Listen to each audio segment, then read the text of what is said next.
So welcome, Kerrie. Hi, Karen. Thanks for having me. It's my absolute pleasure. Now, you and I have connected, I reckon, 3 years ago, and it's taken us this long to get together, but I'm so bloody excited about it. You have got a remarkable journey, and, you're doing remarkable things now, and I absolutely love it when people have adversity. I don't love that people have adversity, but I love it when it can be then moved into the future, and support a whole heap of other people. I just think I think it's beautiful, and I think that's what's needed. And I wish more people had the courage or the strength, and I'm not bagging them if they don't, but because it takes a lot to put yourself out there. But thank you for doing that. It's so beautiful.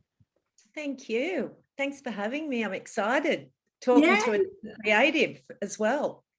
That's right. Yeah, two musos here. So, actually, not right now, but I know a story that we share that's quite interesting. You guys are going to really love this story. And I've talked about my thyroid before and losing my musical spark, and Kerrie's got a very similar story. So I think if there's anyone out there listening who's sort of lost a creative desire at some point, you're going to find this, quite an interesting conversation.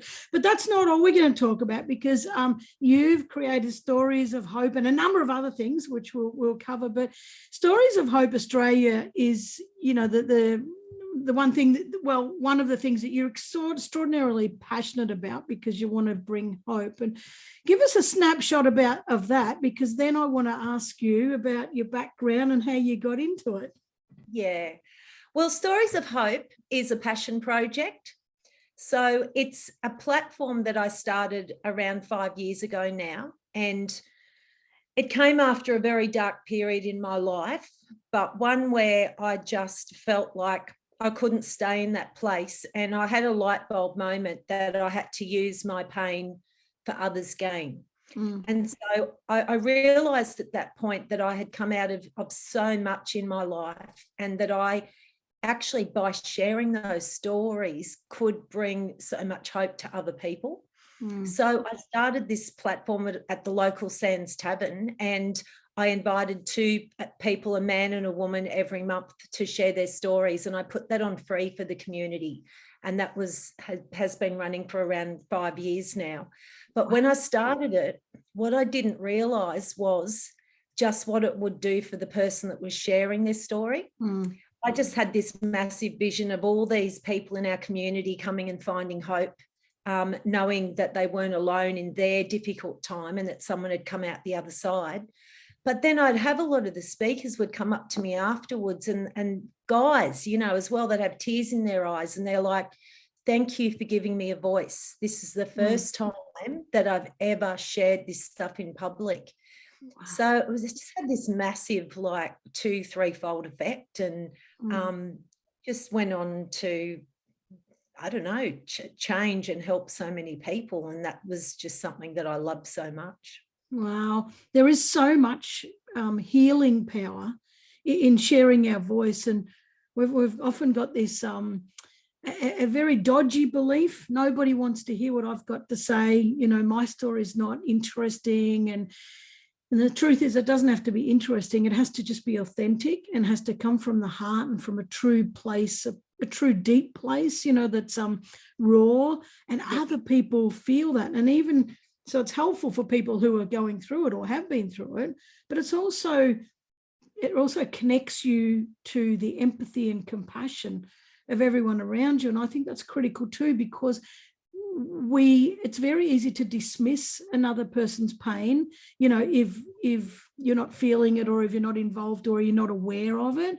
And I think that when we do recognize the pain of others, even if we're not feeling their story or their same issue, I think that then we can then have a lot more empathy for those around us, and a lot more compassion, and be buggered. That's what the world needs. The world needs us to love each other a lot stronger. So. Oh, yeah. And loneliness is an epidemic, and I've battled a lot of loneliness in my life. And I'm a counsellor, and I would have a lot of clients coming to me and express, I've never told anybody this, Kerrie, I feel like I can tell you But when I go outside back to my normal surroundings, I feel so alone. So I thought by also creating these events, I was creating a connection point for people. Yeah. And so many people have met up through those events and gone on to form really meaningful bonds and relationships. But the one thing was that I wanted it to be everyday people. Yeah. And I think that that's what's so special. Occasionally I'd have someone that was well known, but it was those, like you said, it was those everyday people that would say, I don't think anyone really wants to hear my story. Yeah. They don't realise what that did for every other person that felt that way. It gave them permission to, wherever they are, share their story.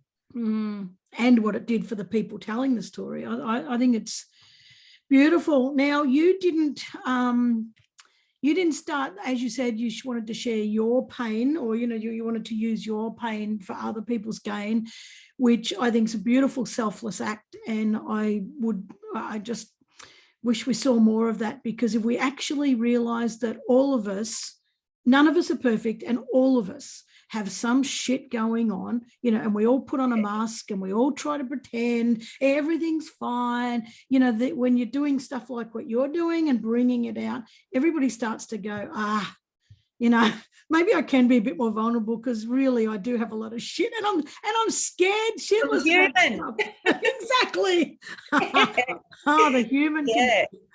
Oh dear. But so you have gone through quite a lot of shit, and I whatever you're comfortable sharing. I don't know if you're comfortable about your childhood or whatever, but just give us a view of who is Kerrie, who was Kerrie. How did it get to? What was your life like before this big epiphany? Well, Kerrie, as a young girl, was a very traumatised young girl, full of fear. I thought everyone was laughing at me all the time, terrible fear of humiliation. I had two pivotal traumatic events when I was 7 and 9 years old in my life, and I share about that quite openly. One day going to ask my mum for my favourite purple dress and seeing her attached to the washing machine screaming, and she was being electrocuted. Oh, shit. Yeah, and she died and came back to life. But I didn't think I was ever going to see her again, because we were taken to the neighbours, and she came back from hospital the next morning. But a terrible fear set in for me that day, abandonment. And I already suffered a little bit with that, because my mum was an alcoholic and she drank till I was 12. So things were very unsettled at our home. My dad was an alcoholic as well, but he had stopped drinking before I was born, because he watched both his parents die from alcoholism before he was 30. And so we had a very loving parents, but I felt very insecure as a child, and I felt different. It's something that you often hear in the 12-step rooms, people that feel like they've been born like alcoholics, And then when I was 9, I was sexually assaulted on holidays by a pedophile, and it ended up being the son of the owner of the holiday cabins. And in those days, you didn't have credit cards, so you gave your name, address and everything. Yep. And so my parents had taken me to the police, and that person knew where I lived. And so I went back to Sydney in terror, thinking that he would track me down and kill me. And I had no safe haven at home or at school. I was being bullied at school as well at the same time. And 10, I had a breakdown, and I was taken to a psychiatrist and put on medication, antidepressants and anti-anxiety medication. So I just wanted to escape, from life. The fear, I felt like a raw exposed nerve. Going to school or anything was very traumatic for me, yet staying home was traumatic because of this fear that I had in my own home. So I became addicted to those prescription medication. And when I was 7, though, fortunately, my mum and dad got me piano lessons. And my dad was a jazz musician by night and a salesman by day. And I was just enamored by the piano. And it was really a saving grace for me, because when I had nobody I felt like I could talk to, no way of expressing my feelings, I could just pour it all out on the piano. And so that really became like a massive saving grace for me. But at 15, I discovered alcohol, and both my mum and dad had become sober by this stage. And the first drink I just felt like it coloured me in, and I felt normal for the first time in my life. And I thought, this is what I need to help me get through. And this is my new best friend. And I didn't have hardly any friends because I couldn't do relationships properly. You know, I hated myself, you know, as a person. Like, I used to say, God, I don't know why you made me be born. And I just despised myself. And I think that I was carrying a veil of shame for the family alcoholism, shame for the sexual assault, shame for just being me, you know, and feeling like I did. But my alcoholism journey was not a long one. I ended up hitting rock bottom at 18, and that was the day that I planned to end my life. And I'd been in abusive relationships, and I just totally lost hope. And I'd had a mental health problem, so from an early age, and I had severe depression, severe anxiety, severe PTSD.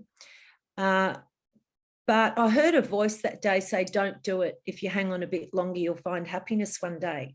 Wow. And whether people are religious or not, that to me, I felt like that was the voice of God giving me another chance, you know, and I had been saved I actually overdosed one night in a nightclub and was hovering above my body, watching myself on the floor, you know, as close to death or probably crossing over. And I've been saved from some very, you know, dodgy situations before. And so I went to a 12-step program, and I got sober. And I'd been in and out of those rooms with my parents, you know, but I never thought it was for me. And I'd always dreamed of becoming a famous musician or actress, but alcoholism and drug addiction stole my dreams. But at 18, I found life again in the rooms of AA. Wow. Did you like what? So, you know, at 18 you decided to take your life, and well, you know, and you didn't do it. But so was that enough for you to say, where do I go from here? Where can I get help? Like, you know, because you ended up in the 12 steps program. Did you know that well, you knew it existed because of your parents. So was that your first port of call, or did you go and see a counsellor or a psychologist and they sent you there, or how did you get the help? I'd been under the care of a psychiatrist who incidentally was in Alcoholics Anonymous as well. Since I was 10, I was under the care of a psychiatrist. But nothing helped me, Karen, and it was because I was in active addiction. Maybe the psychiatrist saved me from taking my life or ending my life by suicide earlier, because I had been suicidal for a long time. I used to smash my head into walls because I just had just hated myself, hated my life. And it was just, you know, I don't know, it was a form of self-harm. But I had always just thought, I just don't know how I can go on another day. And I didn't want to die. And you hear this often with people that are suicidal or that attempt suicide. They don't want to die. They just don't know how to live anymore. But I think that I knew in the back of my mind, I knew AA did work. And to me, hearing that voice was like, there is a life for you. You know, go out and find the next thing, which I knew was the last thing. If that didn't work, I would have made a plan. Yeah. But I guess I just really hit rock bottom, and rock bottom looks so different for every addict and alcoholic.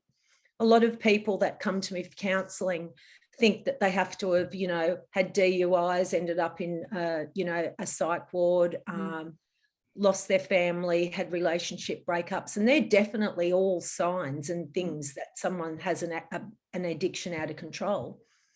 But everyone's rock bottom is different. And I think that's a very important thing for people to realise. Your rock bottom's not going to look like someone else's. When the pain gets enough for you, pain is the greatest motivator of change. Yeah. And I'd had enough pain. I couldn't go on the way I was going any longer. It's an absolute fork in the road, isn't it? You know, it's so unfortunately, some people go one path and others go the other. I wish more could just have enough of a push or a pull to go the good path, you know, because we lose too many good people, and it's freaking sad. But there's no but, or just probably an and we get to that Y intersection, and you know, how do you, when you're standing, because just so we can understand this, when you're standing at that Y intersection to go the good path, do you think it's hope? I mean, I know you do stories of hope, you've talked about hope. I've got a big thing about resilience, you know, with optimism and hope sitting underneath it that keeps us getting up. Do you reckon hope was that key factor that, you know, that pulled you in the other direction? Well, you know what it was? It was seeing hope in action. So in those 12-step rooms before me, I went to 7 meetings a week. So every night I was sitting there for 2 hours listening to 6 people a night get up and share their hope story. Was that with your parents? No, well, they did go. We did sometimes all go together, actually. Yes, it was a family affair. Yeah. But when I went, I was actually one of the 2 youngest people in the rooms at that time. Yeah. But I was hearing these stories over and over again, and I was seeing it right before my very eyes. And that's the power of people getting up and sharing what's in here and getting it out. You know, so now some people would just get up and say, I've had an absolute crapper of a crap week, you know, and this has happened and that's happened, and then they'd sit down. But you know, their story right then mightn't have been that hopeful at the time, but it made us realise that we can get up and we can say what we want and we're not going to be judged.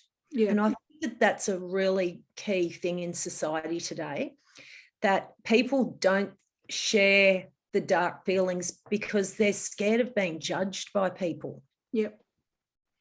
And then after that comes exclusion. I'm fear of being judged, and then you're going to exclude me. And human beings don't want to be kicked out of the tribe like human beings.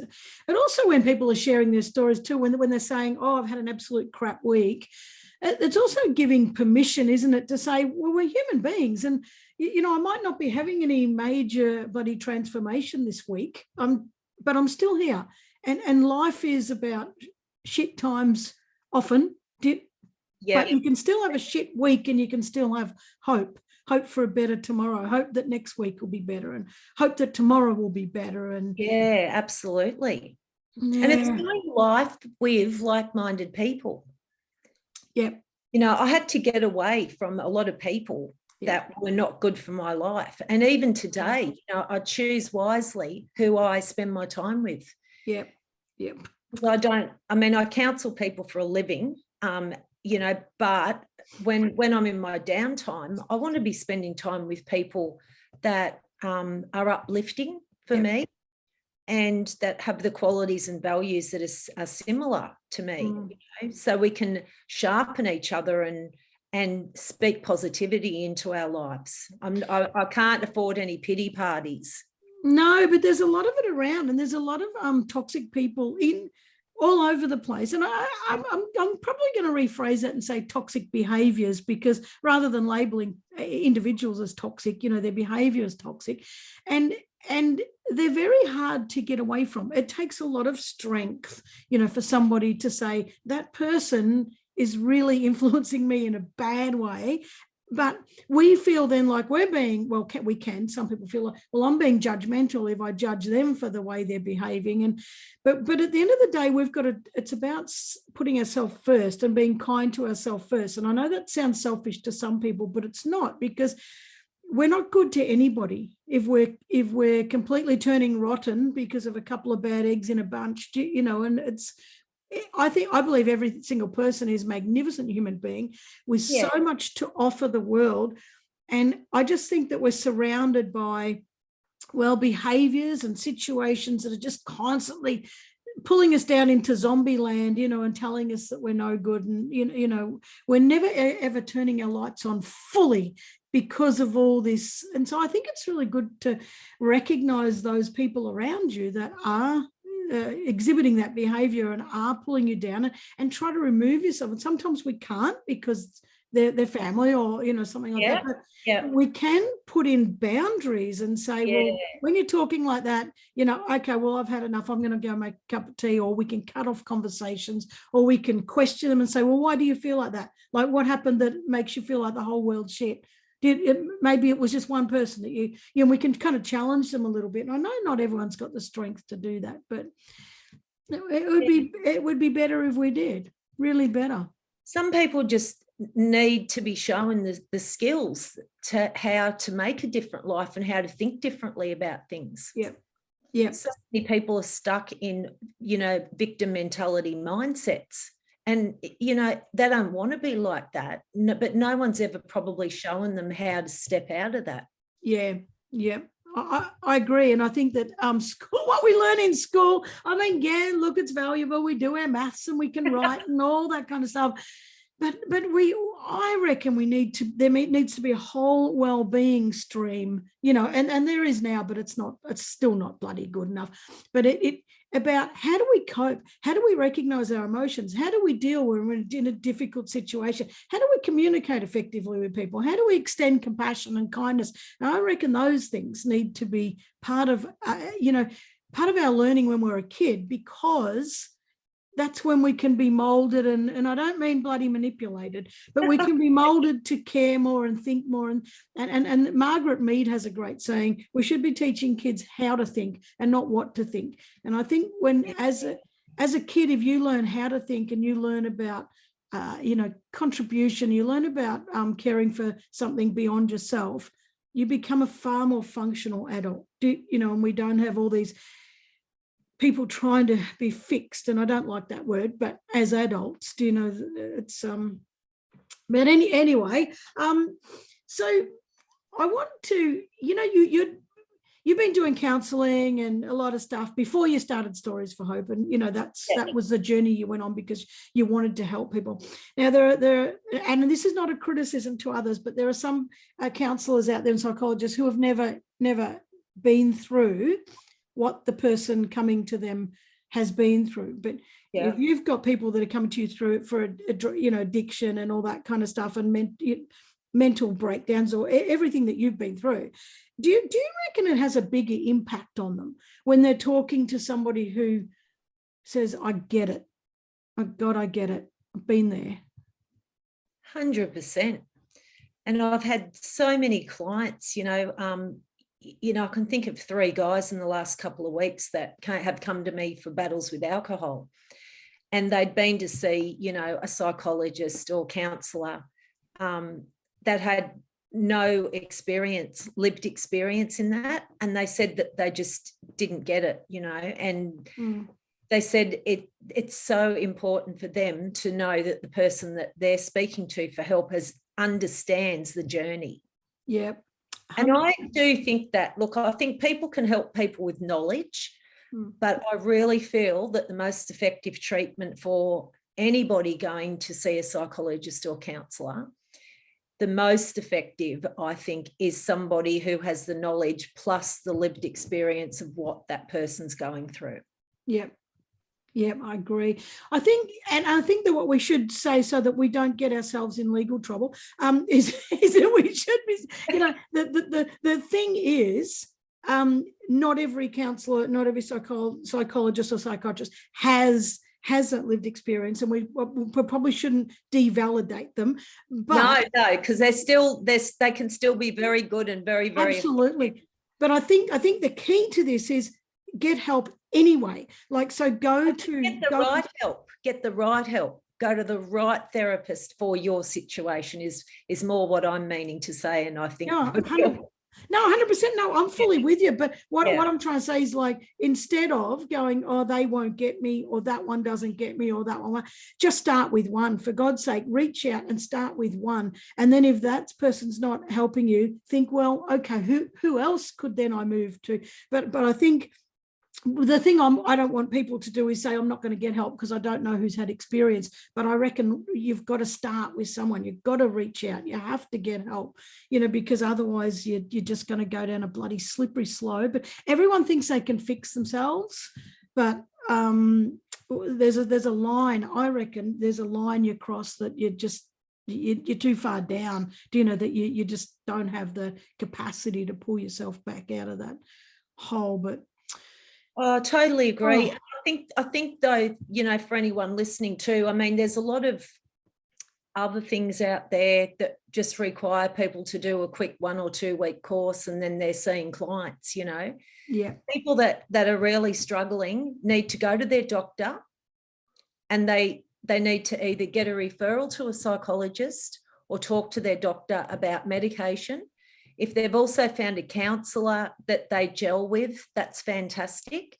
But really, that's the first point of call. Like you said, reach out to a professional person who is trained in what they're doing. Yep, 100%.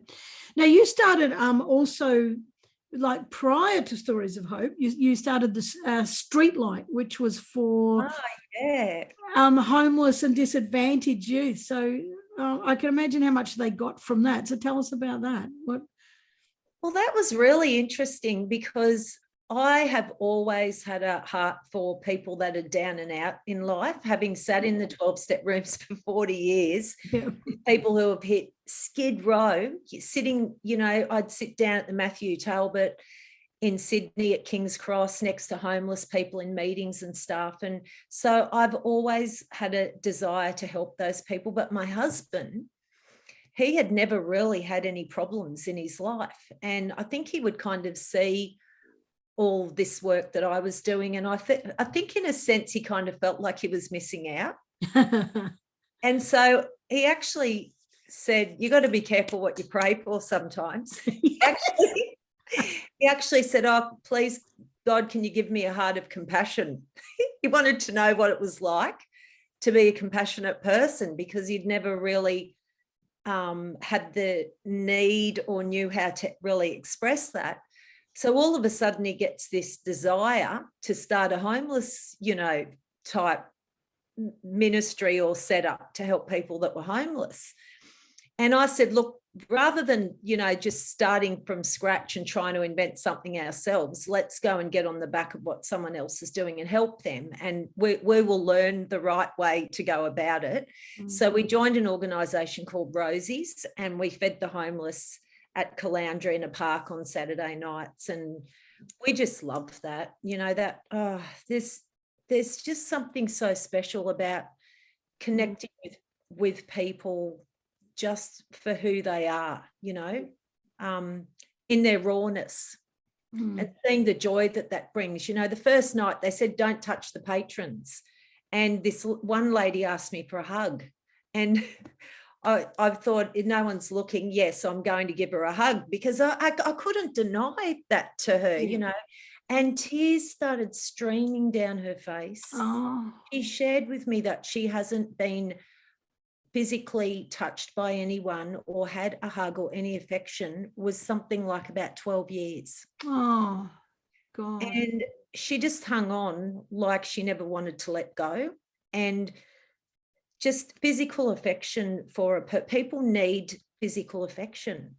And so it was such a wonderful experience. And then we went on to start this other thing. And in the end, when we did leave, there were 70 volunteers that we'd built up, and we were feeding people up at the local park. Sometimes 30 people would come up there, and we'd give them food hampers. And we would just be there and just love and accept them right where they were at in life. Oh. And they just used to say, I just can't believe that you guys, you know, are here for us. And, you know, some would say if you knew what we'd done or who we really were, and we're like, you're human, like, you know, and you've mentioned it too. And something that I say all the time, it's like a catchphrase that I made up was, you know, that at the end of the day, when the lights go out, it doesn't matter who we are, what we do, how much we earn. We're all the same. We're emotions in skin. Yeah. And I just feel as a human that we should treat other people exactly that way. Yeah, I agree. With love and respect and compassion. I've got there's a great saying, and I'm not religious at all, but there is a great saying that I absolutely love, and the sun shines just as warm on a sinner as it does a saint. And I just love that because, you know, at the end of the day, we can all screw up. I just think it's, do you continue to screw up? And if you're continuing to screw up, maybe you need to have a good look at what you're doing.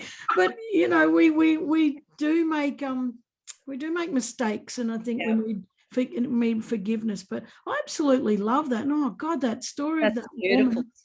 Yeah. No, I mean, I love what you're doing.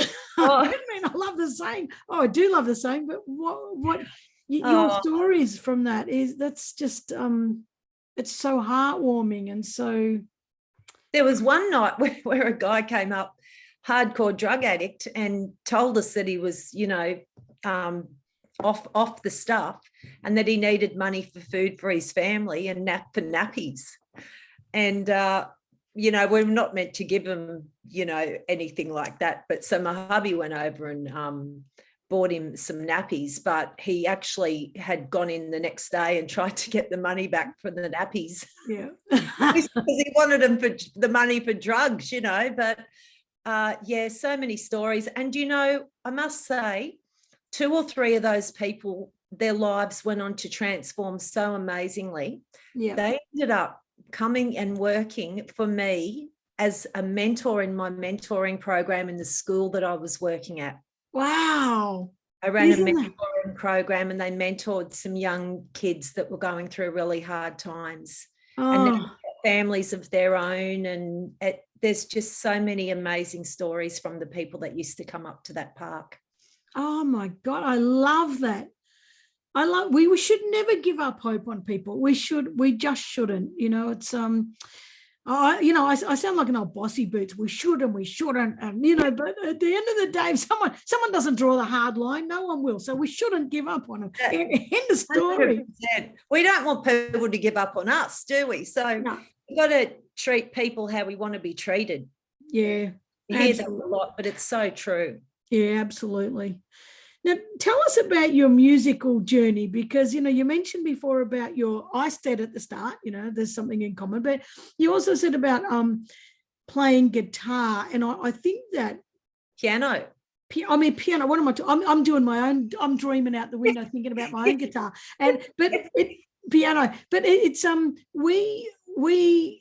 I think we underestimate the value of music and the power of music, and if you look at music worldwide, even if we don't understand the words, the vibration and the rhythm and the everything connects us on any level. Do you know, like it's a very emotional level.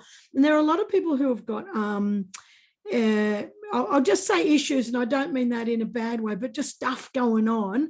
And they really focus in on music. Do you know, they'll play the guitar in their room, or they'll play piano. And I know myself, and you know, you enter another world. So for anybody who doesn't play an instrument, you might think that's a bit kooky, but you kind of enter another world.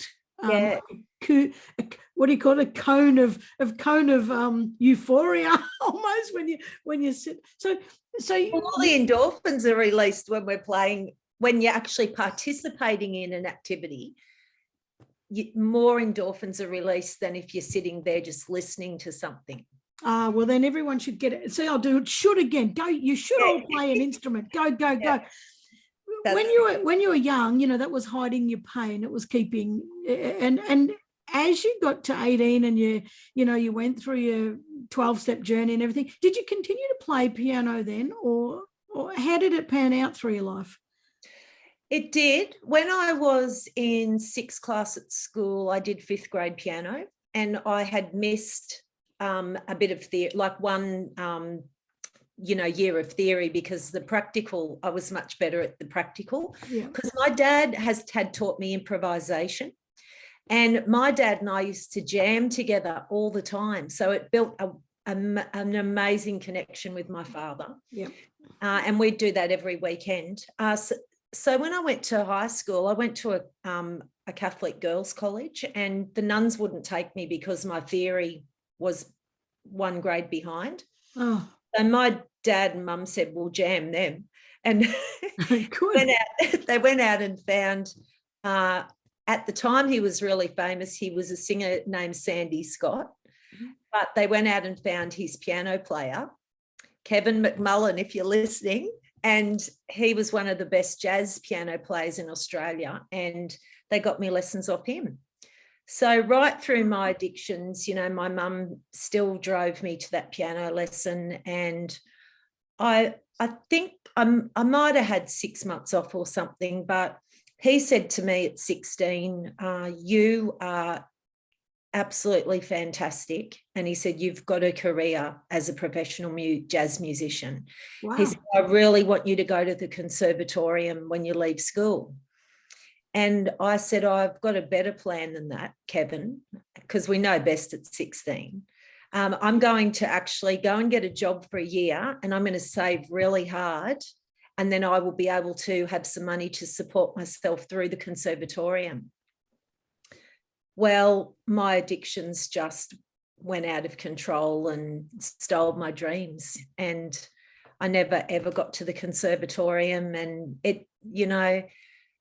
life had a different path. I haven't ended up as a professional musician. I've ended up as a counsellor. But I continued to play for a long time, and I'd jam with my dad, and I wrote about 50 songs. Wow. And I moved up here to the Sunshine Coast, and I started teaching the piano. So I kind of fulfilled a little bit of a dream, because even though I couldn't play professionally, I had played in a few restaurants and stuff like that in Sydney, and a few churches and stuff. But I thought, even though I can't play as be a professional musician, I'll be a piano teacher. So I taught for 10 years up here. But I wrote my last song a year and a half after I moved up here, and then my mum was diagnosed with cancer. And I also am a singer, and I'd had years of singing lessons as well. And after my mum was diagnosed with cancer, I couldn't sing, and I never wrote another song. And I know that you get that, because you've been through a journey, losing your voice for a different reason. I can sing again now. It's taken a long time, but it was just like my joy had just totally left me. I continued to play the piano, but then my dad died 5 years later, and I couldn't sit down on the piano without becoming hysterical, because all I wanted to play was the songs we played together, and it was just too traumatic. So I didn't play the piano anymore either, but I've just got back into my music in the last year. Oh, beautiful. And how's your voice? Has your voice come back? Yeah, it's like, in the late 50s, and I'm like, oh, I want to join a band. Fantastic. I really do. If anyone's out there and wants to start a band, hit me up. I reckon your voice gets better as you get older. Oh, I do too. My voice got way better as I got older, and mine's a different story, but I'll keep mine brief. Most people know it, and I had my thyroid out, and then I couldn't sing because, they said to me, the surgeon said to me, you'll never ever sing again, and I don't even know if you'll ever speak again. And I was horrified. I thought, oh Jesus, what am I going to do for a job? What am I going to do? And but I whispered for about the first week, and then my voice started coming back. But singing, because your thyroid is so close to your vocal cords, you know, and when they, like, your vocal cords are nice and tight, and then when they take your thyroid out, they just turn to sloppy. They're just like guitar strings that have been loosened right off. And so wow. I couldn't hit any notes. And you know, the funny thing is, I think that music is an identity to us. You know, music is in our blood. And I know that's, for non-musicians, that might be hard to understand. It is actually something in our blood that it felt, like you said, you lost your joy. You know, there is something about it that it's like an addiction, actually, in a good way, that when you are a musician, Born to create. It's powerful. And then, so what I did was I just did the whole tough thing, you know, and, oh, well, that's okay. I can't sing. I'm just going to speak, and I'm just going to do blah, blah, blah. And that's fine, because, you know, I'm doing do a podcast and what have you. But it's sort of the whole, I hit an emotional rock bottom at the start, you know, 2020. And that was, my one sister had a cardiac arrest. We had the bushfires. COVID's hit, you know, my whole business went to shit. Like, so there was, I think it was just me being so tough for so many years, and she'll be right. And I think I hadn't expressed enough emotion, and it came crashing down. But the point is, and what I did was I threw the music out, and I went, oh, well, that's my past. That doesn't exist anymore. And, you know, I'm talking to someone who understands that. It's you actually throw away a part of you, you know, the part that brings you the joy. And so in COVID, I started playing a song a day, and I still wasn't very good, but I did it anyway. But I still didn't have the drive. I still didn't have the. Can you sing now, or do you sound like a female, like Jimmy Barnes or something? I always did sound like a female Jimmy Barnes. Jimmy Barnes, I love you. Well, I always sounded like a female Jimmy Barnes, but and Janis Joplin. So that. Yeah. This voice is still my my normal voice that I had before, but no, I can only do one song, and then I can't express the pain in my throat. It's like it's like I've got a really bad cold or the flu, you know, as soon once I sing one song. So I don't want the pain, you know, like it's too much for me. But God, I get it. So I am so, and I get the pain of when there's, you know, I lost my sister, but that really didn't have much to do with music. But when you're talking about you're sitting down and your dad's not there, you know, there's that gap and that space, and it's almost like no matter what I have to contribute, it's only half the contribution.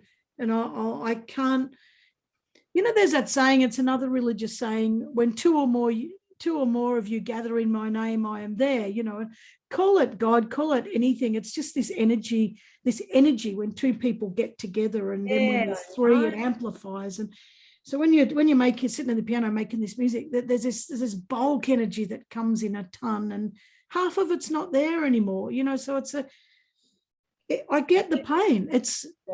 But I'm so glad you're doing it now. I'm so bloody glad, because COVID put me back into it, because I had a whole lot of mates in Victoria. You know Michael Gallis? Yeah, no, that's how we met. Yeah, oh, that's right. Well, Michael was struggling, and so was, you know, Connie, and so I got Matt Collins as well, and I said, rightio, I'm going to put a music trivia night on for you guys. And it ended up being a bit like, hey, it's Saturday night. It was just like a dog's breakfast, but I had to learn fast, you know. So I came up with some new songs, and I was singing and playing the piano, and that's what got me back into it. And I thought, this brings joy. Yeah. And I'd be up for music trivia night any time. If you want to, we can organise one. That sounds pretty good, actually. But I love it. But isn't it funny how you just how other people's pain can bring you to a place, like I always say this: if you're suffering yourself, help somebody else, because that heals your pain. So you've reached out and, you know, helped them in their time of need, and it's brought just so much immense joy to you, and reignited that beautiful musical flair again. And oh my God, I love that. I love it. I bet you feel happier. I bet you feel more full and more joyous and more complete, don't you? I do. Yeah, definitely. Wow. For anyone listening, if you don't experience music or you haven't, just get a guitar. Just off the bench and get yeah, one. just strum it. Like, just even if you can't play, just make that vibration, that frequency that goes out into the universe and spreads. Oh God, I could talk about this for hours, but let's talk about Empower Life Solutions, because this is your work now, is your business now. And so what are you doing with that? Well, with Empower Life Solutions, it's kind of like the business arm that supports Stories of Hope. Yeah. And Stories of Hope is, and still it always has been, like a voluntary thing. Yeah. Done 2 books with Stories of Hope and working on a 3rd at the moment. Yeah. But Empower Life Solutions is just what I set up when I left my job in the school, and it's counselling, public speaking, and also mental health first aid training. Wow, I love that. And when you speak, are you speaking about your journey as well? And just sharing what you're doing and that sort of stuff. Yeah, and it's interesting because a lot of it's come since I started Stories of Hope. Yeah. And people want to hear about Stories of Hope and how I started it and why I started it. And that's created an opportunity then for me to share different things about my story. And I mean, as you would probably understand, there's so many different topics that I could talk on extensively for a long period of time, because I've been through so many different things. But I became an ambassador for the Fearless organisation, the PTSD organisation, at the beginning of the year. Yeah. And that's also opened a few doors for me to talk about PTSD and my battle with that as well, and trauma. Yeah. So I think people just really want to hear stories of, you mentioned the word at the beginning, of resilience, because we're in such an uncertain world, and the thing that people are battling with now more than ever is uncertainty. And with uncertainty comes fear and anxiety. Yeah. So people that have battled uncertainty and are still standing and have come out the other side and can do the journey strong, I think that is what people need to hear, and that's what people want to hear today. And so that's what I talk about a lot. Oh, that's good. And that would be so valuable. And in the books, like, are you covering, it's sort of like other people's stories, a whole lot of other people's stories in there? Yeah, this is one of them here. Yeah. And the other one's got a blue cover. Yeah. And in there is 12 of the people that have spoken at my local events. Yeah. And the other book is another 12 people, 6 women and 6 men, all totally different stories, from accidents, mental health, falling off a cliff, being pinned underneath a car, and bipolar, suicide attempts. So they're all people that are walking in victory and have overcome their past. And working on the 3rd book now, which came out of me starting an online part of Stories of Hope when our events closed down, which is Stories of Hope Worldwide. And so when COVID hit, I started interviewing people from around the world that had come out the other side of hard times. And that's resulted now in a podcast that I'm setting up, which will be released soon, and a book called Light Bulb Moments Through the Eyes of Men. Oh, that'll be good. Yeah, and I really wanted to dedicate this book because I do a lot of work with men's mental health. Yeah. And because the suicide rate of men is so high, that's why I really wanted to do this book just of men. I will do one maybe for women, next, but this is 16 of the men that have shared on my Stories of Hope Worldwide, and I've had some amazing stories in this book. Oh my God. And those books are just going to keep coming, because you're not going to give up on this. And so, you're just going to keep writing these. And compilation book was what I was trying to think of. So where can people get those books? Because I'm sure people are going to go, God, geez, I'd love to read some of those stories. So where are they? Well, so they can get it at www.storiesofhope.com.au. Yeah. Stories of Hope. www.storiesofhope.com.au. Oh, fantastic. Not Stories of Hope Australia, I had in my head for some reason. No. Well, I called it that only because when you Google Stories of Hope, so much stuff comes up. And so I wanted it to be something that was unique. So I added the Australia. But now that my goal is, my mission is to spread hope all around the world. I've got some amazing people now on a team working with me behind the scenes, all voluntary, to make this happen. How fantastic is that? And it's about getting people on your mission, isn't it? That's the whole thing. It's and getting people to, if you're obviously making people feel very valued, or they wouldn't be volunteering with you. Do you know that's? I think that's beautiful. I've absolutely loved this conversation. Absolutely love it. Me too. I want to ask you a question though, just to, if anybody's listening and they're worried and they're, like they've got loved ones around them and I don't know, or they're feeling the overwhelm, most people are feeling overwhelmed because of COVID and stuff like that. So what are some of the first signs? Because your absolute goal and your desire is to help people recognize the first signs that they're experiencing a mental health crisis. So what are some of those first signs that people could look out for? I think just not feeling yourself. We all know ourselves on, a pretty good day or a pretty bad day.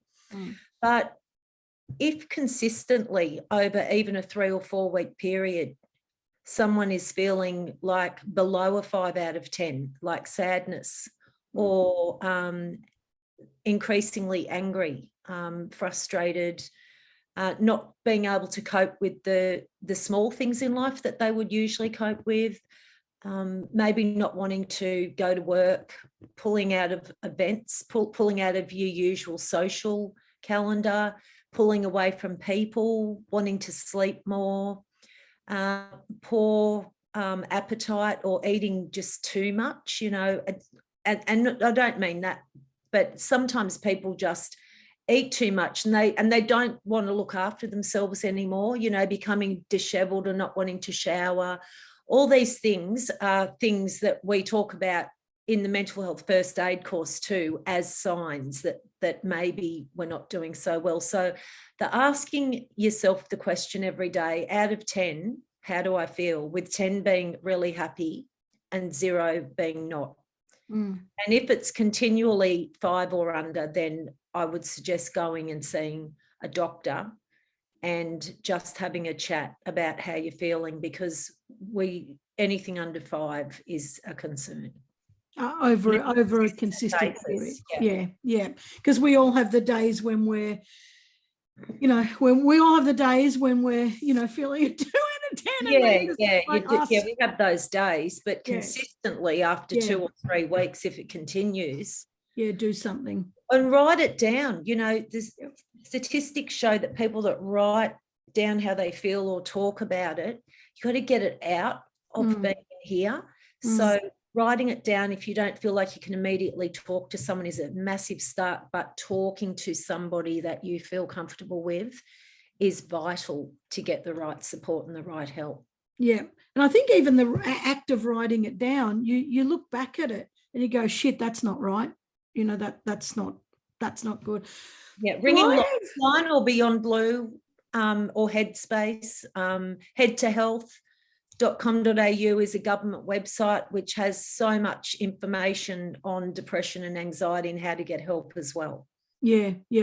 Okay, I will put them as mentions in the show notes so people can click on them and get help. And they can also come to you for support as well, which, I hope they do. If anyone's feeling like, Kerrie gets me, that's a bloody good start. That's a really good start. So I have absolutely loved this. What a beautiful human being you are for a start. That's the first thing I want to say. Karen. Thank you. I mean it. You just, compassion and empathy and warmth and love just oozes out of you. And the world needs way more of that. So I just want to tell you how much I love you for being like that. So thank you. Thank you. I love you too. I'm nearly crying now. Oh, I cry all the bloody times. That's so lovely. I really appreciate those words so much. Well, they come from an absolute place of genuine love, because I think we're not good at that. We're not good at saying it. We feel like an idiot if we say we love someone, or if we say kind words, and we've got to get past that, because look at the difference it makes to people when we can speak that kind of truth. So thank you for being you. Now, I want to ask where people can find you, and we've already said storiesofhope.com.au. With a www in front is the website, or info@empower, EMPOWER, lifesolutions.com.au is my email address. Yep. Fab, and you will love to hear from people. But Kerrie is also on LinkedIn, Facebook under Stories of Hope and Empower Life Solutions, and also on Insta. So I'm going to don't do much on Insta, so people will be disappointed if they look at me on Instagram. Oh, well, I'm still going to put the link. Yeah, no, go for it. It's all about the ones. You don't know what one person is seeking help on any one platform.